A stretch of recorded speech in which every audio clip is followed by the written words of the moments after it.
The Pew Research Limited, according to The Independent, says that a lot of web pages, a lot of sites on the internet are disappearing. And it seems to be accidental rather than intentional. Though, of course, on YouTube there seems to be a lot of intentional censorship. People in the comments section keep saying, "Why have you removed my comment?" I've not removed any comments. And somebody today said that the entire post I made about President Biden's response to the ICC judgment or a decision to apply for arrest warrants for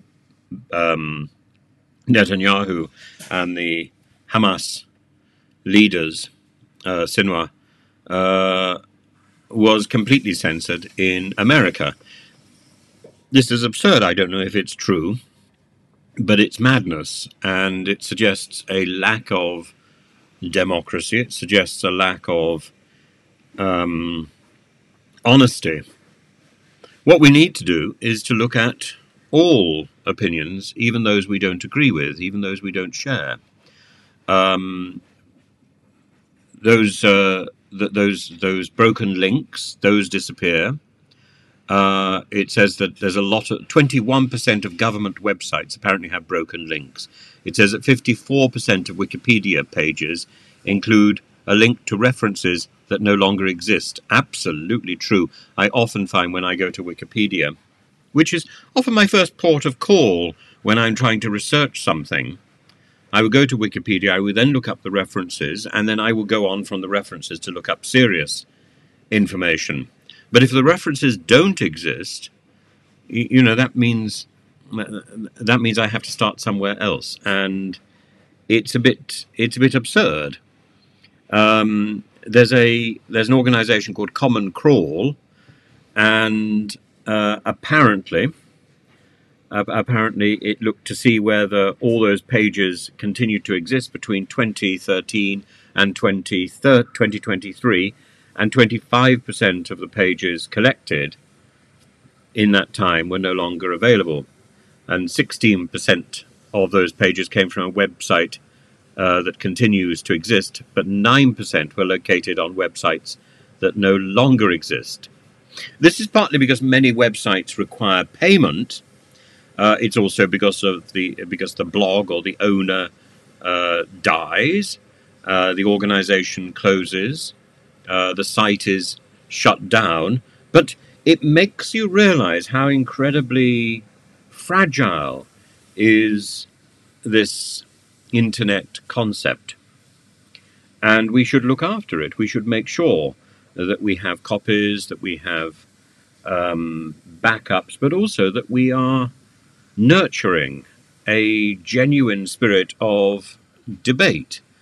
Sometimes when I can't find something, I find it in the sight of somebody who has disagreed with me, and I think that's very useful.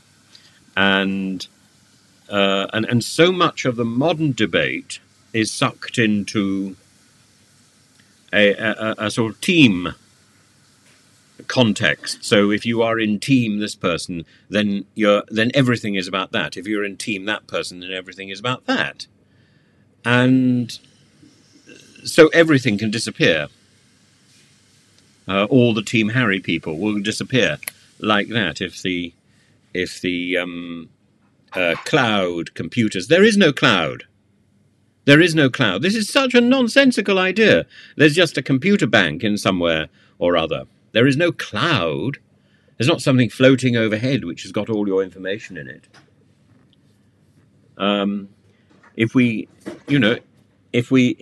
suffer a global catastrophe and all the cables are cut, much of our information will disappear overnight. And we don't have it written down. And we will go down in history as the society that never wrote anything, because there'll be nothing to find. We will go down in history as the society of the flake